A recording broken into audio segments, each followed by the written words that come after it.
오프닝에서 했던 이야기부터 좀 시작을 해보도록 할게요. 요즘 ISD에 대한 이야기가 굉장히 많더라고요. 어디서는 그 만평에서는 ISD가 뭐냐, I am sorry 대한민국이다. 앞으로 미안할지 많이 하겠다. 뭐 이런 뜻이다. 뭐 이런 이야기도 있던데요. I am sorry 대한민국. 네. 뭐 과연 그럴지 어쩐지는 모르겠습니다. 일단 투자자 국가소송제라는 건데요. ISD가 이게 이제 그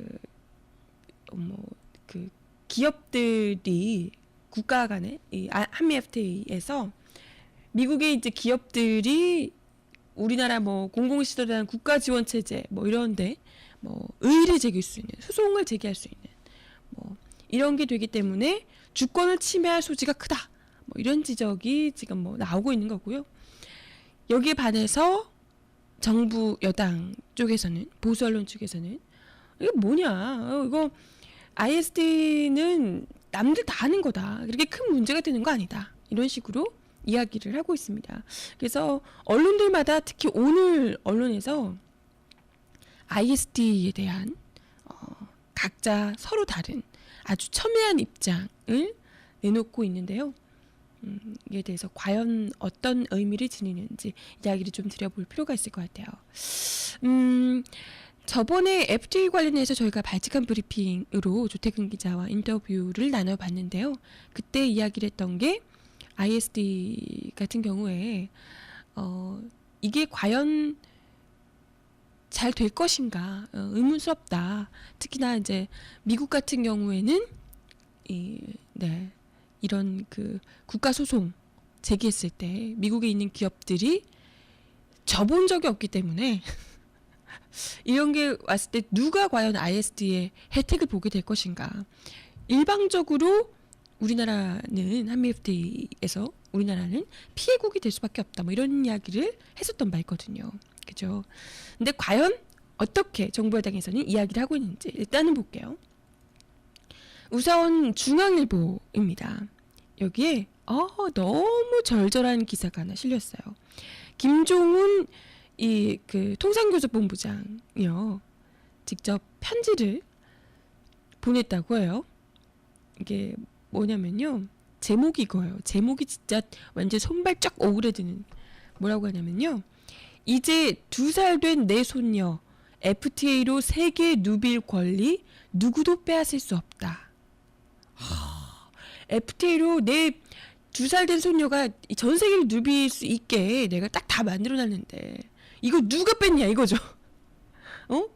농민들 지금 내 2살 된 손녀가 FTA로 다 이거 누비려고 하는데 농민들이 지금 감히 막아? 어디 찌질한 것들이, 이런 얘기인가요? 모르겠어요. 서민들 지금 막겠다 이거야?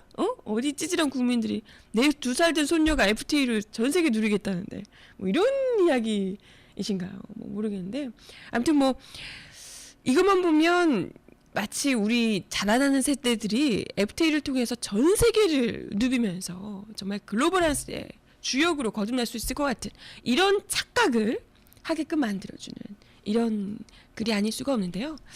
모르긴 몰라도 아마 그럴 거예요. 뭐 물론 누군가는 전 세계를 누빌 수 있겠죠. 누군가? 삼성의 그 이건희의 손자, 그죠? 이재용의 손자, 그리고 뭐 대통령의 손자, 어디 장관 국회의원들의 손자, 이런 사람들은 물론 FTA를 통해서 누릴 수 있을 거예요. 당연히 김종훈 통상교섭본부장 손녀도 누릴 수 있겠죠. 이 정도 급 되시는 분이니까, 그죠? 하지만 그 외에 99.8%, 99.9%의 대다수 국민들의 손자, 손녀들은 어디 뭐 외국에 나갈 돈이 없겠죠. 대부분. 외국에 나갈 돈도 없고, 평생 벌어도, 어떻게, 결혼식 때 혹은 효도 관광 아주 평생 벌어서 한번 외국에 여행 갈까 말까? 이런 정도에 지나지 않을 겁니다. 아마 지금도 그렇지만 한미 FTA가 통과가 되고 나면 훨씬 더 심해지지 않을까, 이런 생각이 드는데요. 일단은 제가 아까 이야기 드린 ISD에 대한 이야기부터 드릴게요. 이 김 본부장이 논란이 됐던 ISD와 관련해서 이렇게 평가를 했어요. 공공부문에 대한 우리의 정책 재량권도 광범위하고 구체적으로 규정돼 있어서 일부에서 주장하듯이 ISD로 우리 공공정책이 훼손되는 일은 없을 것이다. 우리가 정책을 투명하고 비차별적으로 집행한다면 ISD를 두려워할 필요가 없다. 나는 오히려 ISD가 함FTA호의 투자 엔진으로 기능하게 될 것으로 생각한다. 뭐 이런 이야기를 했어요. 그러면서 역시 중앙일보에서 호주 ISD 안한 대신 미국의 투자 문턱이 낮춰졌다. 이런 기사를 실었어요. 그러니까 ISD를 안 했던 호주 같은 경우에는 오히려 미국에 투자를 적게 할 수밖에 없었다는 거죠.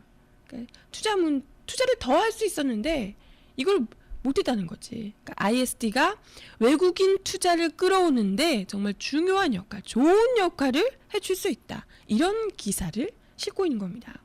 과연 정말 ISD가 이렇게 좋은 역할을 할 수 있을 것인가? 이거는 좀 더 봐야 되는데요. 그죠? 근데 왜 그렇게 떨고 있냐? 이렇게 물어보시는데. 네. 일단은 중앙일보에서 아까 그렇게 이야기를 했다고 말씀을 드렸죠. 그리고 조선일보에서도 ISD 반대는 연문 81개 열어놓고 정문을 막는 격이다. 교통사고 날까 무서워서 차 몰지 말자. 이런 이야기 하는 꼴이다. 뭐 이런 이야기를 실었어요. 근데 과연 정말 그럴 것인가? 이거에 대해서는 이야기를 좀 드려볼 필요가 있어요. 일단 경향신문에서 이런 기사를 실었어요. 전혀 다른 이야기인데 이 문제점이 무엇인지 우리가 좀 확인해 볼 필요가 있어서 말씀을 드려요. 중남미 서민 울린 투자자 소송이라는 기사가 있습니다. 이게 뭐냐면요. 투자자 국가소송 제도 ISD가 중남미 서민들을 덮쳤다는 거죠. 이게 중요합니다. 여러분 누구신가? 우리 지금 대한민국에서 1% 되는 분 많지 않으시죠? 바치칸 뉴스 들으시는 분들 대다수 아마 서민일 겁니다. 그렇기 때문에 1%에게 얼마나 좋은 역할을 해줬나가 중요한 게 아니고요. 대다수 국민들, 우리 서민들에게 어떤 파장을 일으켰나 이걸 볼 필요가 있겠죠. 일단 1997년 과테말라의 철도 운영권을 따낸 다국적 회사 RDC가요. 과테말라 정부가 철도 부근에 사는 불법 거주자들을 퇴거시키지 않았다는 이유로 재산권을 침해당했다면서 과테말라 정부를 상대로 국제소송을 제기했던 바 있다고 합니다. 이런 게 이제 이런 투자자 국가소송제도 ISD가 실제로 한미FTA 체결 이후에 위력을 제대로 발휘하고 있는 경우가 많다는 거죠. 실제로 아까 이야기 드린 것처럼 일부에서는 이런 ISD가 그렇게 크게 많이 소송을 제기하는 사례가 있겠냐? 실제로 그렇게 많이 없을 거다. 이렇게 이야기하는 사람들이 있는데 실제로 ISD를 주로 이용하는 게 바로 미국이라는 거예요. 우리는 이거 보면서 그게 오히려 우리를 보호해줄 수도 있는 거 아니냐라고 생각할 수도 있겠지만 실제로 ISD를 열심히 활용하고 국가를 상대로 소송을 제기하고 하는 게 미국의 다국적 기업들이라는 겁니다. 실제로 지난해 말까지 알려진 국제 중재 사건 390건 가운데 미국 투자자가 신청한 사건이 108건, 그리고 미국 정부가 제소당한 게 15건에 불과하다고 합니다. 108건대 15건이라는 거예요. 미국 정부가 당한 건 15건에 불과하다는 거예요. 그것도 소송을 당했지만 미국이 진 것과 미국이 이긴 것 어느 게 더 많겠습니까? 대충 눈치를 챌 수 있겠죠. 그리고 특히 우리가 지금 한미 FTA를 이야기하면서 나프타를 이야기를 많이 하잖아요. 그죠? 멕시코, 캐나다, 미국이 맺었던 북미 자유무역협정 나프타 이야기를 많이 예로 드는데 이 나프타에서 이 그 ISD가 굉장히 이 중재 사건이 급증했었다고 합니다. 그래서 특히 이제 미국 기업이 이런 멕시코 국가를 상대로 소송을 건 이런 게 중요하다는 거죠. 승률이 100%라고 하던데요. 당연하죠. 미국 기업이 그런 국가를 상대로 낸 소송들 거의 승률 100%라는 겁니다. 그것 때문에 우리 민기자가 떴다가 아니라 민기자와 함께하는 발칙한 브리핑에서도 그런 문제를 제기했었던 거죠. 과연 미국 기업이 이런 소송을 제기했을 때 우리 국가를 상대로 대한민국 정부를 상대로 소송을 제기했을 때 우리가 이길 수 있을 것인가 라는 거예요. 그죠?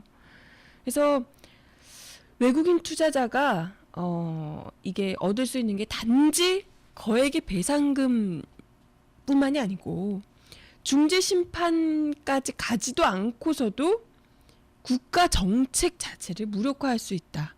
이런 경고까지 지금 나오고 있다는 거예요. 국가를 상대로 소송을 거는 거기 때문에요. 그죠? 아까도 보셨잖아요. 정부가 이 철도 주변에 있는 이 사람들을 내쫓지 않으니까 기업이 너 왜 안 내쫓아? 라고 소송을 건다는 거예요. 이건 엄청난 문제죠. 이게 과연 그죠? 이 한미 FTA가 지금 어제도 제가 얘기 드렸지만 왜 오바마가 한미 FTA 싫다 했던 오바마가 앞장서서 미국 의회를 설득시키고 불고기까지 먹여가면서 좋다 하고 있는지 그 이유에 대해서 네 곰곰하게 생각해 볼 필요가 있다. 곰곰이 이 그 아고라에서 제가 그런 글을 본 적이 있어요. 현재 이 멕시코 상태에 대해서 나프타를 거친 멕시코의 상태에 대해서 이야기를 지금 뭐 방송에 나온 거, 네, KBS 방송 나왔던 거 본 적이 있는데요. 이걸 보니까 대부분의 사람들이 사무직에 종사하고 이랬던 사람들도 대부분 직장을 잃고 노점상이 된 사람들이 정말 많다고 합니다. 이게 일자리가 없으니 뭐라도 팔아야 된다 해서 그냥 노점상으로 나선 경우가 굉장히 많다고 하고요. 멕시코가 현재 극빈층이 2,500만, 빈곤층이 4천만이라고 합니다. 경제력과 정치 권력을 쥐고 있는 엘리트층 그리고 빈곤층이 완전 양분화가 돼서 이게 더 나아질 이 가능성이 없는 계속해서 점점 더 악화되고 있는 이런 상황이라고 합니다. 그래서 이게 절반 이상의 인구가 극빈층, 빈곤층으로 지금 전락해 있는 상황이라고 하고요. 열심히 공장 돌리던 곳들도 공장 다 문 닫고 경작하던 곳도 다 놓고 그러고 있는 상황이라고 하더라고요. 그래서 그죠. 인구도 막았는데 이게 멕시코를 이렇게까지 몰고 갔던 게 과연 무엇인가? 나프타, 그죠? 강대국을 상대로 미국과 캐나다를 상대로 아주 그냥 배째라가 그 죽여라가 아니고 다 가져가세요라는 의미로 배를 활짝 열고 안에 그냥 내장까지 다 빡빡 긁어줬던 나프타 때문에 이런 사단이 났다는 겁니다. 근데 이게 멕시코만의 문제가 아니라는 거죠. 이제 우리가 지금 국회에서 한나라당이 날치기 통과를 시키려고 바짝 지금 준비하고 있는 한미 FTA가 통과가 된다면 멕시코가 지금 우리의 일이 된다는 겁니다. 그래서 이제 ISD와 관련한 이야기도 좀 이야기를 드려봤고요. 중요한 건 그겁니다. 똑같은 상황이라고 하더라도 과연 미국이 소송해서 질 나라인가? 이거 생각을 해보시라는 거예요. 그죠? 미국이 지겠어? 승률 100%랍니다.